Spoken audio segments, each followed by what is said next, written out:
సాంప్రదాయ వడ్డీ సిద్ధాంతం క్లాసికల్ థియరీ ఆఫ్ ఇంట్రెస్ట్. ఈ సిద్ధాంతాన్ని సాంప్రదాయ ఆర్థికవేత్తలు ప్రతిపాదించారు. దీనిని డిమాండ్ సప్లై సిద్ధాంతం అని కూడా అంటారు. పెట్టుబడి పెట్టడానికి పొదుపు కంటే డిమాండ్ పొదుపు సప్లైలను అనుసరించి వడ్డీ రేటు నిర్ణయించడం జరుగుతుంది. అంటే మూలధనానికి ఉండే డిమాండ్ సప్లైని బట్టి వడ్డీ రేటు నిర్ణయించడం జరుగుతుంది. నిజ కారకాలు అయిన పొదుపరితనం, కాలాభిరుచి, మూలధన ఉత్పాదకత మొదలైన అంశాలను దృష్టిలో ఉంచుకొని వడ్డీ రేటు నిర్ణయాన్ని ఈ సిద్ధాంతం వివరిస్తుంది. కొందరు పొదుపు సప్లైని నిర్ణయించే అంశాలకు ప్రాముఖ్యం ఇచ్చి పరిత్యాగానికి, నిరీక్షణకు, కాలాభిరుచికి చెల్లించే ధరనే వడ్డీ అని అన్నారు. జేబీ క్లార్క్, నైట్ మొదలైన ఆర్థికవేత్తలు పొదుపుకుండే డిమాండ్ను నిర్ణయించే అంశం మూలధన ఉత్పాదకతను బట్టి వడ్డీ రేటు నిర్ణయించడం జరుగుతుందని అన్నారు. ఫిషర్, బూంబవార్క్ మాత్రం సప్లై, డిమాండ్ రెండు అంశాలను దృష్టిలో ఉంచుకొని వడ్డీ రేటుని చర్చించారు. సాంప్రదాయ వడ్డీ సిద్ధాంతం ప్రకారం మూలధన డిమాండ్, మూలధన సప్లై కలిసి వడ్డీ రేటు నిర్ణయించడం జరుగుతుంది. కాబట్టి ఇప్పుడు మూలధన డిమాండ్ గురించి తెలుసుకుందాం. మూలధనానికి ఉత్పాదకత ఉంది కాబట్టి దానికి డిమాండ్ ఉంది. మూలధనానికి ఉండే డిమాండ్ వస్తుత్పత్తి కోసం కానీ వినియోగం కోసం కానీ కావచ్చు. ఇక్కడ వస్తుత్పత్తి కోసం మూలధనానికి ఉన్న డిమాండ్ని మాత్రమే పరిగణలోకి తీసుకున్నాం. మూలధన ఉత్పాదకతను బట్టి వడ్డీ రేటు నిర్ణయించడం జరుగుతుంది. వడ్డీ రేటు మూలధన ఉత్పాదకతకు సమానంగా ఉన్నప్పుడు సమతుల్యం ఉంటుంది. ఉత్పాదకత ఎక్కువగా ఉంటే మూలధనానికి డిమాండ్ పెరుగుతుంది. అయితే మూలధనం ఎక్కువైతే ఉత్పాదకత తగ్గుతుంది. కారణం చరానుపాతాల సూత్రం పనిచేయడమే. ఉత్పాదకత తక్కువగా ఉంటే మూలధన డిమాండ్ కూడా తక్కువగా ఉంటుంది. వడ్డీ రేటుకు మూలధనానికి ఉండే డిమాండ్కు విలోమ సంబంధం ఉంటుంది. వడ్డీ రేటు ఎక్కువగా ఉంటే మూలధనానికి ఉండే డిమాండ్ తక్కువగా ఉంటుంది. వడ్డీ రేటు ఎక్కువగా ఉంటే మూలధనానికి డిమాండ్ ఎక్కువగా ఉంటుంది. వడ్డీ రేటు తక్కువగా ఉంటే మూలధనానికి డిమాండ్ ఎక్కువగా ఉంటుంది. మూలధన డిమాండు రేఖ ఎడమ నుంచి కుడికి కిందకి వాలుతుంది. మూలధనానికి డిమాండు జనాభా పెరుగుదల, సాంకేతిక ప్రగతి, ప్రజల జీవన ప్రమాణ స్థాయి మొదలగు అంశాలపైన కూడా ఆధారపడుతుంది. 2. మూలధన సప్లై. మూలధన సప్లై పొదుపు మీద ఆధారపడుతుంది. అంటే ప్రజలకున్న పొదుపు చేయాలనే కోరిక పొదుపు చేయగల శక్తి మీద ఆధారపడుతుంది. కొంతమంది వడ్డీ రేటుతో సంబంధం లేకుండా పొదుపు చేస్తారు. వడ్డీ రేటు శూన్యంగా ఉన్నా వీరు పొదుపు చేస్తారు. వడ్డీ రేటు పొదుపు చేయడాన్ని ప్రేరేపించే స్థాయిలో ఉంటే కొంతమంది ప్రజలు పొదుపు చేస్తారు. వడ్డీ రేటు ఈ స్థాయి కంటే తక్కువ ఉంటే మాత్రం వీరు పొదుపు చేయరు, పొదుపును తగ్గిస్తారు. పొదుపును చేయగల మరొక వర్గాన్ని వడ్డీ రేటు పెంచి ప్రేరేపించే అవకాశం ఉంది. పై 3 వర్గాలలో చివరి 2 వర్గాలకు సంబంధించినంత వరకు వీరు పొదుపు చేయడం అంటే ప్రస్తుత వినియోగాన్ని కోల్పోవడం లేదా వాయిదా వేసుకోవడమే. వీరు పొదుపు చేయడం అంటే త్యాగం చేయడం లేదా నిరీక్షించడం జరుగుతుంది. అందుకే వీరి త్యాగానికి పారితోషికం వడ్డీ రూపంలో లభిస్తుంది. వడ్డీ రేటు ఎక్కువగా ఉంటే పొదుపు ఎక్కువగాను, వడ్డీ రేటు తక్కువగా ఉంటే పొదుపు తక్కువగాను ఉంటుంది. వడ్డీ రేటుకు పొదుపుకు ప్రత్యక్ష సంబంధం ఉంది. మూలధన సప్లై రేఖ ఎడమ నుంచి కుడికి పైకి వాలుతుంది. సమతుల్య వడ్డీ రేటు నిర్ణయం.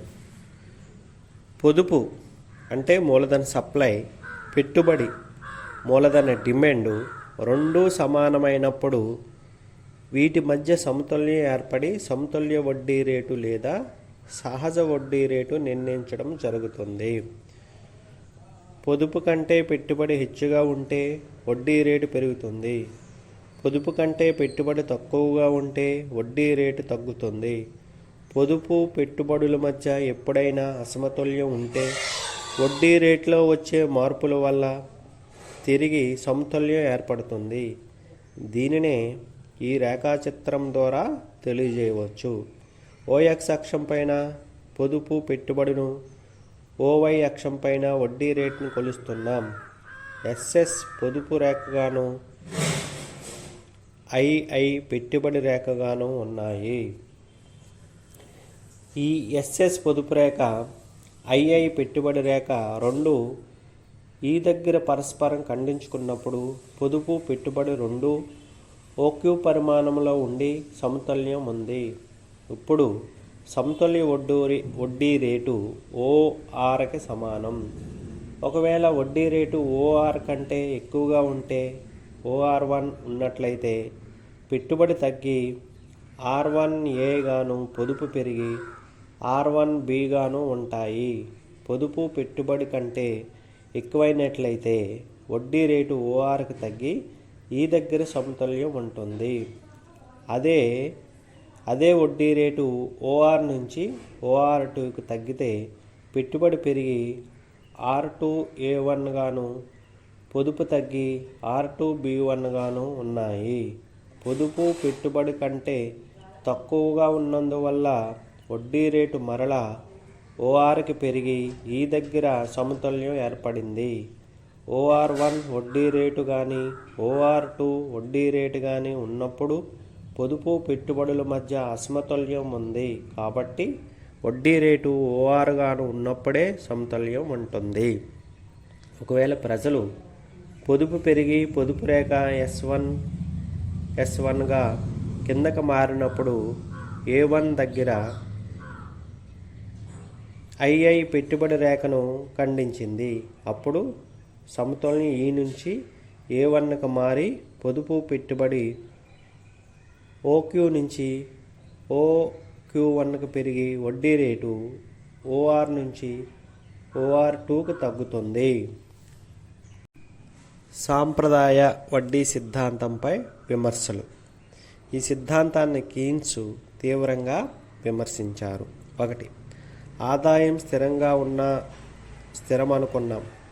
వడ్డీ రేట్లో మార్పుల వల్ల పొదుపు పెట్టుబడుల మధ్య సమతుల్యం ఏర్పడుతుందని సిద్ధాంతం వివరిస్తుంది. కీన్స్ ప్రకారం ఆదాయం మారుతుంది. వడ్డీ రేట్లో మార్పుల వల్ల కాక ఆదాయంలో మార్పుల వల్ల పొదుపు పెట్టుబడుల మధ్య సమతుల్యం ఏర్పడుతుంది. 2. సాంప్రదాయ సిద్ధాంతం పొదుపు పెట్టుబడులను స్వతంత్ర అంశాలుగా పరిగణించింది. అంటే పెట్టుబడి పెరిగినా లేదా తగ్గినా పెట్టుబడి రేఖ పైకి లేదా కిందకి మారుతుంది, కానీ సప్లై రేఖ మాత్రం మారదు. కీన్స్ ప్రకారం పొదుపు పెట్టుబడులు స్వతంత్ర అంశాలు కావు, ఒకదానిపై మరొకటి ఆధారపడుతుంది.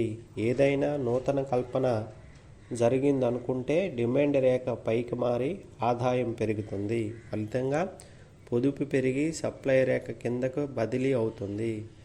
అదేవిధంగా సప్లై రేఖ మారితే డిమాండ్ రేఖ కూడా మారుతుంది. 3.